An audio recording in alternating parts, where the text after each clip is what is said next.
Good evening everyone. Hope you all are doing good. Now we are going to start our research analyst mock test. In previous video we had done our currency examination study. Now we are going to do our NISM research analyst mock test. Here you will do 50 questions. So we are going to start from our question number 1. Which of these will be considered as entry barrier in an industry? Do it fast. All of the above.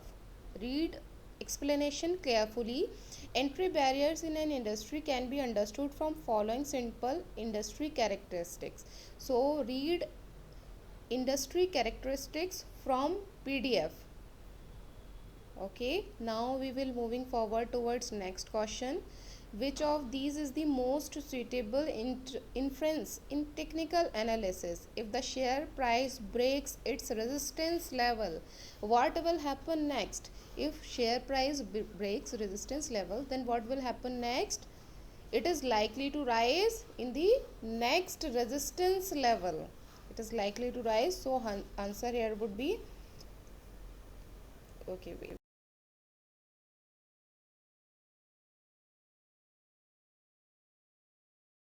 So answer here would be next resistance level. And now we will do our third question. If the price of equity share is more than fair value, then the share is considered as price of equity share is more than fair value, then it is considered as what? Answer the question in comment section, please. It is yes.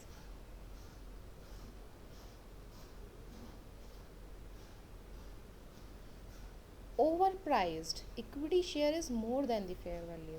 Price of equity share is more than the fair value. Suppose fair value is 10 and now equity share value is 12, then it is overvalued. A company has declared 20% dividend. The face value of the share is rupees 5 and the dividend payout is 50%. The current market price of share is 100. Calculate the earning yield. Now calculate it fast. Put formula of earning yield. First of all, 20% of 5 is rupees 1. Next level is,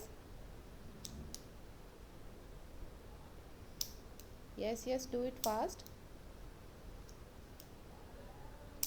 Here I will tell you all explanation as well, but firstly you need to answer from your end.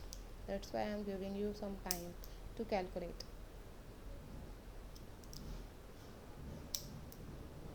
Answer is 2%. How? The company has declared 20% of rupees 5 face value, so the dividend is rupees 1. 20% of 5, dividend payout ratio is dividend per share upon EPS. So 50%, 1 upon EPS. EPS is equals to 1 upon 0.5. EPS is equals to 2, and earning yield percentage, how will it become? 2 upon 100 into 100. So it will become 2%. So moving forward to next question. The computing technology for digital cameras is, digital cameras की जगह अब हम क्या use करते हैं? Smartphones. Simple है. Now moving forward to next question.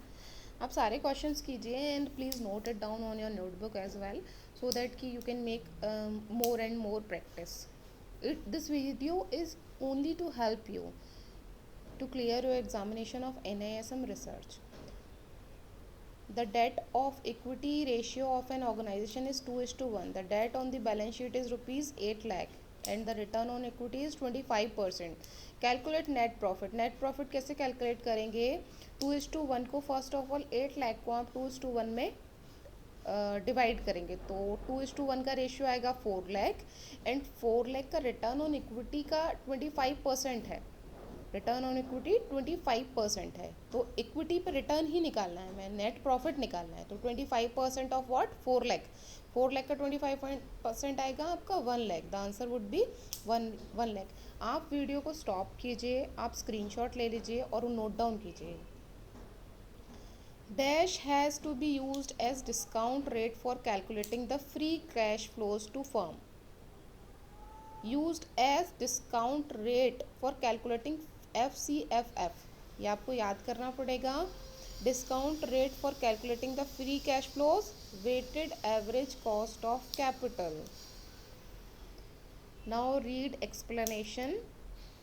Under the FCFF model, the value of business is derived by discounting the FCFF. आपको याद रखना है discount rate, calculating the free cash flows, weighted average cost of capital. ये आपको terms अगर आप याद रखेंगे then it will be helpful to you. In BCG metrics, business segment in a fast growing market having low market share are known as. Fast growing market में low market share है तो क्या रहेगा, this would be question mark. अभी इसका example भी अपने पास, Tata Nano can be considered as example of question mark which did not succeed. Various Bajaj Pulsar में be considered as example of question mark product which succeeded. Here is both succeeded and non succeeded. Next question, question number 9. अगर ये आपको video जल्दी जल्दी लग रहा हो तो आप मुझे बता दीजिएगा. नेक्स्ट वीडियो थोड़ा स्लो रखेंगे. इसमें 50 क्वेश्चन है and we need to cover all, that's why इसको थोड़ा सा जल्दी किया गया है. What is key man risk. Key man risk क्या होता है, basically it is the risk of dependency on a key individual for business operation. Firstly read all options. उसके बाद आपको जब क्वेश्चंस करने लग जाएंगे आपको फर्स्ट देखते ही समझ आएगा इसका आंसर ये है. Identify which condition is most likely to aid the central bank to follow expansionary monetary policy. Monetary policy aid the central bank to follow expansionary monetary policy. Answer would be low inflation. Low inflation rate enables central banks to loosen their monetary policy. आपको ये key line याद रखनी है. Low inflation rate enables central bank to loosen their monetary policy. Moving forward to next question, question number 11. Which of these is a good source of information for investment analysis. आपको कहीं investment करना है, आप investment करना चाहते हैं, आप कैसे एनालाइज करेंगे. Research report from credit rating companies. मैं आपको बहुत जल्दी आंसर बता दे रही हूँ, लेकिन आपको पहले क्वेश्चन पढ़ना है अच्छे से, वीडियो स्टॉप करना है, देन आपको आंसर देना है. इसका मैंने आंसर जल्दी बता दिया. Research report from credit rating companies. तो हम रिसर्च के ही एग्ज़ाम पढ़ रहे हैं NISM, तो आप सबसे पहले उसकी रिसर्च रिपोर्ट निकालते हैं. कंपनी की रिसर्च रिपोर्ट क्या है अगर आप किसी को इन्वेस्टमेंट सजेस्ट करते हैं. In which method is the national income measured as aggregate income of individual in the economy. आपको aggregate income, national income measured in aggregate income, ये term याद रखना है. aggregate income, national income. national income method would be the answer. national income of an economy can be measured through 3 methods. 3 methods से होता है, product, income और expenditure. But in income method national income is measured as aggregate income. तो आपको वो aggregate income वाला concept याद रखना है. फर्स्टली आप एक बार PDF को गो थ्रू करेंगे तो ज़्यादा बेटर है कि आपको ये क्वेश्चंस करने में आसानी रहेगी. Any changes in the STT will have an effect on which of these industries. सबसे ज़्यादा इम्पैक्ट किसको पड़ेगा, स्टॉक ब्रोकिंग फर्म्स को. कोई भी चेंजेस अगर STT में आते हैं तो स्टॉक ब्रोकिंग फर्म्स को सबसे ज़्यादा इफेक्ट पड़ेगा. Now next question, holding period returns. HPR method of yield calculation assumes that the investor will hold the bond till maturity. ऐसा है, is it true or false? It's true or false? It's false. Why? Because YTM is the method of yield calculation assume that the investor will hold the bond till maturity. In holding period return, the investor may hold the bond till maturity or may exit earlier. उसका कोई time fix period नहीं होता है कि आपको तभी maturity पे ही exit करना है. यील्ड टू मेच्योरिटी में ऐसा रहता है, यील्ड टू मेच्योरिटी में ऐसा रहता है. Keep this in mind. Next question, 15th question, a general decline in price often caused by reduction in the supply of money is credited known as deflation. Inflation याद आया, rise in price, deflation, decline in price. तो answer would be true. जहाँ पे rise in price, जहाँ price बढ़ते हुए inflation, जहाँ price गिरने की बात हो रही है डिफ्लेशन. सही, पूरी लाइन सही है ये, तो the answer would be true. Moving forward to next question, Dash has the right to buy an asset at a predetermined price. बहुत इजी क्वेश्चन, कॉल बायर, बहुत इजी क्वेश्चन। जिसने आपने इक्विटी डेरिवेटिव या currency का exam किया है तो you can clear it. 16th question बस।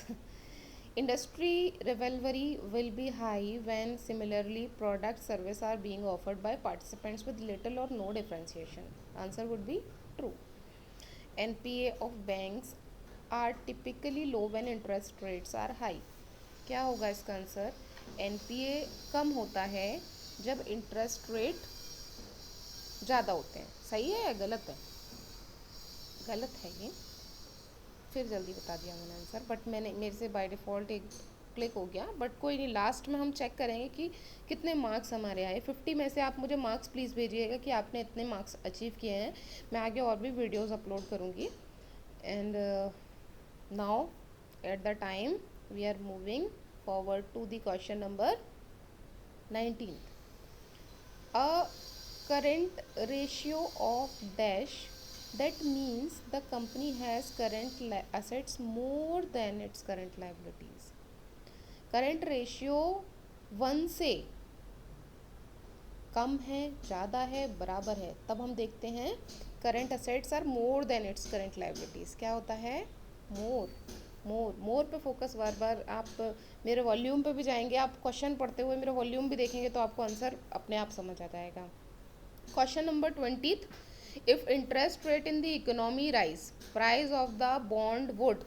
इंटरेस्ट रेट बढ़ रहा है, प्राइस ऑफ बॉन्ड क्या करेगा?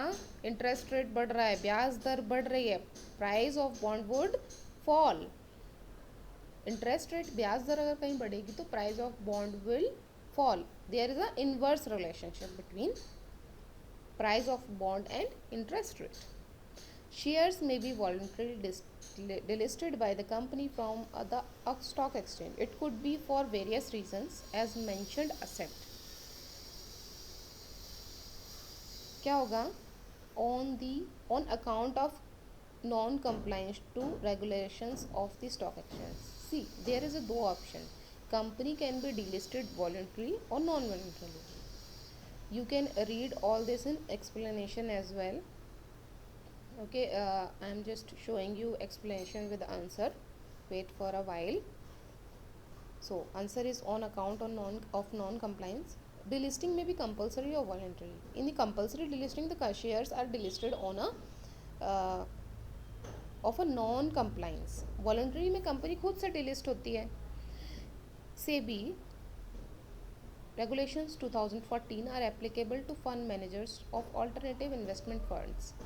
कमेंट में आप स्टॉप करके कमेंट करेंगे, that would be motivational for me, कि मेरे को एक एक क्वेश्चन का आंसर आप देंगे उसमें। The answer is false here because investment adviser asset management company property advisory. The view based section in research report consist of. Question number 20, क्या क्या आप व्यू देखते हैं? कंपनी बिजनेस की स्ट्रेंथ, इंडस्ट्री ओवरव्यू, सारा ही देखते हैं, सारे ही देखते हैं ना। आंसर कीजिए, मैं बहुत जल्दी आंसर बता दे रही हूँ। अभी नेक्स्ट क्वेश्चन से मैं बहुत जल्दी आंसर नहीं बताऊंगी। All of the above is the answer यार। आपको क्वेश्चन पढ़ते ही समझ आ जाना चाहिए। एक्सप्लेनेशन रीड कीजिए। Next question 24, dividend is a small component of total returns from the equity. Yes, true और फॉल्स? डिविडेंड एक स्मॉल कंपोनेंट है जो टोटल रिटर्न आता है इक्विटी से। Yes, true. आप मेरे बोलने से पहले ही आंसर दे दिया करो, मैं बोलूँ कि आंसर दीजिए उससे पहले आंसर दे देना आपको। Next question 25, mister Rohit is an importer and need $5,000.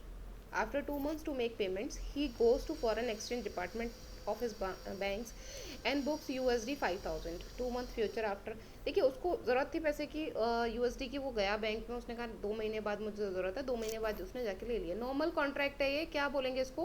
OTC। ठीक है, इसको बोलेंगे OTC contract. That is also mistakenly, मतलब मेरे से गलत हो गया, बट फिर भी हम जेनुअनली इसी को मानेंगे कि जो भी इसमें मार्क्स आएंगे लास्ट में, हम वही मानेंगे कि ये वीडियो को इतने मार्क्स सही आए हैं। OTC कॉन्ट्रैक्ट रहेगा, क्योंकि OTC मार्केट में नॉर्मली आपने 2 काउंटर पार्टीज़ में बात हुई कि आपको 2 महीने बाद ये ज़रूरत है, और आपने जाके 2 महीने बाद वो ले लिया उससे। That is totally OTC market. So next question पे जाते हैं। 26. The net profit of a company is 100 lakhs. The current price of our stock is rupees 28. The number of outstanding shares of a company is 2744236. Find the PE ratio. First of all, note down the formula of PE ratio. ठीक है, इसके लिए हमें क्या करना है? सबसे पहले number of outstanding shares, net profit से हम नंबर ऑफ आउटस्टैंडिंग शेयर्स को डिवाइड करेंगे. ठीक है, ईपीएस निकल के आएगा. ईपीएस से हम पी निकालेंगे. पी निकालने के लिए क्या करना है? Current price divided by EPS. ठीक है, द आंसर वुड बी 7.69. मेरा कैलकुलेशन ऑलरेडी हो रखा था, दैट्स वाई आंसर मैंने टिक कर दिया है. तो आप देखिए वही सारा कैलकुलेशन एक्सप्लेनेशन में भी जो मैंने आपको बताया. नेट प्रॉफिट को आप डिवाइड करेंगे आउटस्टैंडिंग नंबर ऑफ शेयर से, देन आप उसको कैलकुलेट करेंगे. 27. To do business in any country a business must know the various factors very well and how changes in, हाँ सारे फैक्टर्स पता होने चाहिए बिजनेस को. This in depth analysis is known as BCG. BCG matrix analysis कहा जाता है क्या इसको? नहीं, या हाँ, नहीं कहा जाता. पेस्टल एनालिसिस कहा जाता है इसको, क्योंकि इसमें हम सारा political, economic, socio culture, technological, legal and environmental analysis कर रहे हैं. Parameters like intrinsic value, PEP upon BV, margin of safety aspects, etc.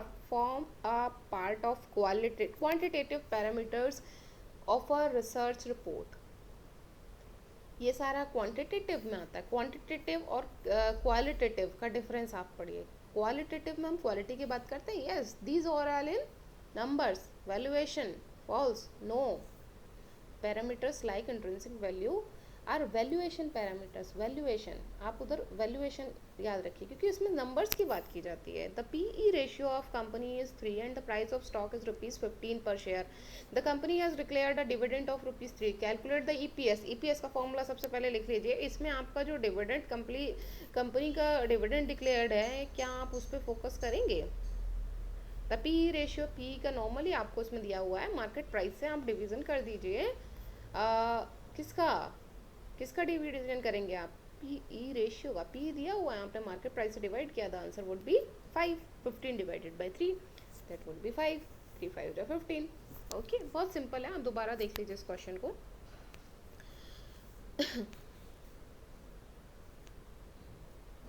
Speed अगर जल्दी लग रहा हो तो प्लीज़ मुझे इस वीडियो में कमेंट कीजिएगा. मैं नेक्स्ट वीडियो में स्पीड थोड़ा स्लो रखूँगी, अपना वॉइस का भी और इसका वीडियो का भी. And 30th question, earning per share is equals to EBIT divided by number of outstanding share. कितनी बार फॉर्मूला पढ़ लिया हमने? False. EPS is equals to net profit. EBIT में आपका इंटरेस्ट और टैक्स इंक्लूडेड होता है. EBIT is earning before interest and tax. Net profit के लिए हमें उसमें से इंटरेस्ट और टैक्स माइनस करना पड़ता है. नेक्स्ट क्वेश्चन रीड कीजिए. The paid up capital of a company is ₹2 crore 50 lakhs. नहीं, 25 crore with the face value of 5 per share. The P दिया हुआ है इतना एंड ईपीएस है. Calculate enterprise value. ईवी निकालना है आपको. उसमें EV of a company if it has 0 debt and 33 lakhs rupees of cash equivalent. इसका बहुत इजी कैलकुलेशन है. अगर आप इसको चेक करेंगे तो इसका आंसर रहेगा 3 करोड़. ये क्या कितना लिखा हुआ है, कोई नहीं, वो आप 387. इसका रहेगा, कैसे रहेगा आंसर? पेड अप कैपिटल को आप डिवाइड करेंगे फेस वैल्यू से. ठीक है, that would be become 5 lakh. ठीक है, 25 लाख है वो. आप उसको मेरे को डिवाइड करेंगे तो 5 लाख आएगा. देन पी रेशियो आपके पास है और ईपीएस है, तो आप उससे मार्केट प्राइस निकालेंगे. मार्केट प्राइस निकालने के लिए आपको पी को ईपीएस से मल्टीप्लाई करना पड़ेगा, तो 84 आएगा आपका आंसर. मार्केट कैपिटलाइजेशन निकालने के लिए फिर आगे का कैलकुलेशन आप करेंगे. To make the research report simple for readers to understand the contents it should have more numerical. Numbers ज़्यादा होने चाहिए, लेस ऑफ विजुअल्स. दिखने में कुछ ना दिखे, बहुत सारा थ्योरी लिखा हुआ, ऐसा होना चाहिए क्या? No, false. आपको दिख अट्रैक्टिव होना चाहिए, जैसे फोटोज लगे होते हैं, चार्ट्स होता है, ये सारा रहेगा तो that would be much more attractive. Next question. The current inventory of a company is 12,000. The average age of inventory for this company is 20 days. Calculate the sales of the company over the last years. Assume 365 days normally assume किए जाते हैं. आप calculate कीजिए इसका answer. मैं इसका answer अपने and से कैलकुलेट कर रही हूँ. 219,000. कैसे आया आंसर चेक कीजिए. Inventory turnover ratio gives the number of times inventory is rolled over by a company. तो आपको सबसे पहले क्या करना है, इन्वेंट्री टर्नओवर का फॉर्मूला लेना है, sales divided by inventory. Sales आपके पास नहीं है, इन्वेंट्री टर्नओवर है 18.25, 12,000. इन दोनों को मल्टीप्लिकेशन करेंगे तो आपका आ जाएगा 219,000. 18.25 आपने कैलकुलेट 500 पर से किया, 365 डेज से कर. ठीक है, बीच में इन बिटवीन कॉल आ गया, इसको हटा देते हैं, ये भी हटा देते हैं, एक थोड़ा सा वापस शुरू करते हैं अब हम. The paid up capital of a business is 20 lakh. The EPS is ₹8 and the face value of each share is ₹5. Calculate the return on capital. The book value पर शेयर इज 40. दोबारा वापस क्लिक मैंने पहले कर दिया. 20% आएगा. कैसे करेंगे कैलकुलेट, आप एक्सप्लेनेशन एक बार रीड कीजिए गाइज. आप इसका स्क्रीनशॉट ज़रूर लेके रखिएगा, ये आपके लिए हेल्पफुल रहेगा, क्योंकि वीडियो अगर आप एक बार देखेंगे तो समझ नहीं आएगा. या फिर आप वीडियो बार बार भी देख सकते हो, क्वेश्चन स्टॉप करके आप वहाँ पे क्वेश्चन को नोट कर लीजिए. और प्लीज़ मुझे कमेंट्स में आप अपने मार्क्स बताइएगा. Dash qualities is are essential in good manager. कौन सी क्वालिटी होनी चाहिए? इंटीग्रिटी होना चाहिए, नहीं होना चाहिए, इसलिए 1 and 3. सॉरी, इंटीग्रिटी होना चाहिए, sorry. The job of research analyst is to collect data. उसका डायरेक्ट कनेक्शन होता है क्लाइंट्स के साथ थियोरेटिकली, इसलिए हमने इस पर which is the central bank in India with responsibility of administering the monetary policy. monetary policy की बात जहाँ की जाती है वहाँ पे आपको direct RBI, reserve bank of India, central bank of India और स्टेट बैंक ऑफ इंडिया उसके अंडर में आता है. Next question. The net profit of a company is 1 crore. The companies equity capital stood at ₹1,796,300. The face value is ₹10. तो EPS आपको निकालना है. EPS निकालने के लिए आपको ईपीएस का फॉर्मूला लगाना पड़ेगा. उससे पहले आपको number of shares, equity capital divided by face value, फिर आपका नंबर ऑफ शेयर्स निकल के आएंगे 1,796,300. ईपीएस आपको EPS is equals to net profit upon number of shares. तो नेट प्रॉफिट आपका कितना था? 1 crore. 1 crore divided by 1,796,300. Answer आ जाएगा आपका 55.67. नेक्स्ट क्वेश्चन रीड कीजिए आप. अच्छा, national income will surely leads to rise in standard of living of its citizen. Citizen की बात जब की जाती है तो हम पर कैपिटा पे बात करते हैं, तो यहाँ पे इसको फॉल्स कहा जाएगा. नेशनल इनकम में increase but faster increase in population में under the per capita. Per capita income कैसे निकलती है? National income divided by total number of total population. 40th question. In case of stock consolidation, the price per share, earning per share, book value per share, market per share witness immediate improvement. True, true, true. कुछ तो आपको थोड़ा सा याद भी करना पड़ेगा. Stock splits leads to decrease in wealth. Wealth में कुछ कमी आती है स्टॉक स्प्लिट होता है तो, या प्राइस के चेंजेस से आएगा? फॉल्स. क्यों? क्योंकि ये इससे कोई चेंजेस नहीं आएंगे. स्प्लिट होगा तो उसको शेयर्स मिल जाएंगे. प्राइस में उसके वेल्थ में कोई डिफरेंस नहीं आने वाला. 100 रुपये का शेयर था, 50 के 2 हो गए, 2 मिल गए ना उसको. अच्छा, नेक्स्ट क्वेश्चन. सेल्स दिया हुआ है, कॉस्ट ऑफ गुड्स सोल्ड 25% है. आपको यहाँ पे निकालना है net income. If the company page 25% of its pre tax income. मैं अपना कैलकुलेशन कर रही हूँ, आप जल्दी फास्ट इसको स्टॉप करके कैलकुलेशन स्टार्ट कर दिया कीजिए क्वेश्चन देखते ही. 42 का आंसर है वैसे, एक मिनट.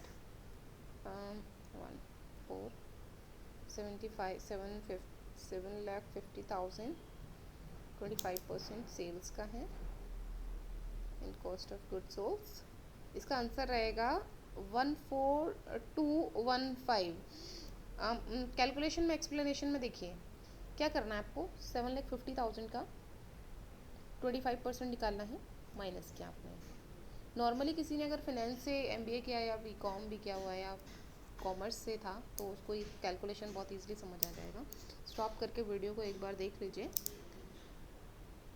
ठीक है। बहुत सारी वीडियोस ऐसे आगे आने वाली है, बट आपके सपोर्ट से ही वो वीडियोस आएंगी अगर मुझे लगेगा कि वो मेरी वीडियोस किसी के लिए वैल्यूएबल हैं। 43, a right issue is open for subscription for minimum period of 15 days. ये तो आपको बिल्कुल कीवर्ड्स में याद होना चाहिए, तो आपको बोलते ही पता होना चाहिए अगर आपको रिसर्च का एग्जाम करना है तो। 44, dash parameters take care of expect like business model, सोट एनालिसिस, कंपटीशन इन इंडस्ट्री। क्या क्या हम देखते हैं, सोट एनालिसिस वगैरह, ये किस में आता है सारा? क्वालिटेटिव, क्वालिटेटिव में आता है। Strength, weakness, business model, competition in industry, तो qualitative would be the answer here. 45th, a company has 25,000 outstanding shares and its EPS is rupees 4. The EBIT of the company is 40% of the sale. The EBIT is 250% of net profit. Start calculation, do it fast. Stop this video now and start calculation. अभी answer आ गया है, आपने अगर stop किया था तो ये आपको दिखेगा। अभी आंसर आ गया 625,000। कैसे आया कैलकुलेशन चेक कीजिए। सारा कैलकुलेशन एक बार वीडियो को स्टॉप करके देखते रहिएगा। क्वेश्चंस ख़त्म होने वाले हैं, मैं कमेंट्स में वेट कर रही हूँ कि आप लोग अपना कमेंट्स में मुझे मार्क्स भेजेंगे। 46, a company which is like a monopoly and not facing any threats of competition would be an company for investors. Attractive रहेगी, unattractive, this is not certain criteria, ये अट्रैक्टिव रहेगा गाइज। आपको fastly करना है answers, कम से कम मैंने इसमें फिर भी आपको थोड़ा सा कम ही टाइम दिया है, यू कैन अंडरस्टैंड। चलिए नेक्स्ट क्वेश्चन करते हैं। If the price is same as the value then the asset is set to be, same है तो क्या है? Fairly priced, fairly priced. देखिए सेम आता है, फेयरली प्राइस्ड, अंडर, कम, लेस, ओवर, मोर, ये आपको याद रखना है terms. A bond with the face value of 10,000 and has the coupon rate of 10%. The expect rate of return क्या रहेगा? Greater than the face value. Okay. So read explanation fast. Next question. Research analyst which are body corporate shall have a net worth of not less than, body corporate है तो 25 लाख रहेगा। फिर again जल्दी बता दिया, 25 लाख रहेगा। और अगर इंडिविजुअल है तो उसके लिए 1 लाख रहेगा, आपको याद करना पड़ेगा। ठीक है। Along with the SEBI and other regulation other companies act, RBI also regulates the equity share market. False, RBI क्या रेगुलेट करता है? ओनली बैंकिंग, बाकी इसके अलावा जितना रेगुलेट होता है वो सेबी से रहेगा, आपका स्टॉक एक्सचेंज का जितना भी रहेगा, ब्रोकिंग हाउस के जितने भी रूल्स रेगुलेशंस रहेंगे। बाकी मैंने जैसे अभी इसमें चेक किया है, ये रिफ़्रेश नहीं हो पा रहा है, कुछ दिक्कत आ रहा है, इस वजह से इसमें मेरे को अराउंड, आप भी मुझे बताइएगा, वैसे मेरे हिसाब से 48 क्वेश्चन सही थे 50 में से, वो भी जिसको हम 48 मार्क्स आए हैं इसमें। आप अपने मार्क्स मुझे कमेंट्स में बताइए and do subscribe, do comments, do like, this would B motivational for me. And आपके लिए बहुत सारी वीडियोज़ आगे ऐसे ही आने वाली हैं। अपना ध्यान रखिए, सुरक्षित रहिए, सेफ रहिए। ये वीडियो में कोई भी क्वेरी आई है तो आप मुझे पूछिए, आई कैन अंडरस्टैंड। वीडियो बहुत फास्ट हो गया बट फिर भी नेक्स्ट टाइम कोशिश करूँगी कि वीडियो थोड़ा स्लोली हो। अगर आपको लेकिन कुछ भी दिक्कत नहीं है, आपको लगता है आपको समझ आ रहा है, तो फिर हम इसी सब्सक्राइबिंग स्पीड से रखेंगे वीडियो को भी और वॉइस को भी, अगर आपको लगता है जल्दी